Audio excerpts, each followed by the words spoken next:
என் வாழ்க்கையிலே நான் முதல்ல பார்த்த ஒரு தரிசனம், விஷன். ஒரு சின்ன ஜபக்குழுவா நாங்க சேர்ந்து ஜெபிக்கும் போது, அந்த ஜபக்குழுக்கு அன்னைக்கு தான் நான் ஃபர்ஸ்டா உள்ள போறேன். ஆல்ரெடி அந்த ஜபக்குழு பல வருஷமா நடந்திருந்த ஜபக்குழு. என்னை இன்வைட் பண்ணாங்க. நானும் போய் அந்த ஜபக்குழுல உட்காந்து ஜெபிக்க ஆரம்பிச்சோம். ஒரு 5 பேர் 6 பேர் இருந்திருப்போம். ஜெபிக்க ஹாஸ்டல்ல ஜெபிக்க என்னுடைய கழுத்து அப்படியே மேல போயிருக்கு. எனக்கு தெரியல, கண்கள் அடைத்து நான் பார்க்கிறேன். ஒரு பெரிய வானத்து கீழே இருக்கு அவருடைய பாதம். ஆனா அவருடைய பாதத்தை நான் பார்க்கல, ஏன்னா அவருடைய வஸ்திர தொங்கல் அவருடைய பாதத்தை மூடி இருக்கு.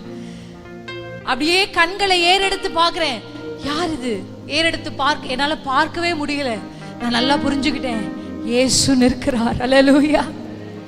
அவர் முகத்தை நான் பார்க்கல, அவர் பாதத்தை பார்க்கல. ஆனா அந்த வஸ்திர தொங்கல் பூமியிலிருந்து வானத்துக்கு போய்கொண்டே இருந்ததை நான் பார்த்தேன்.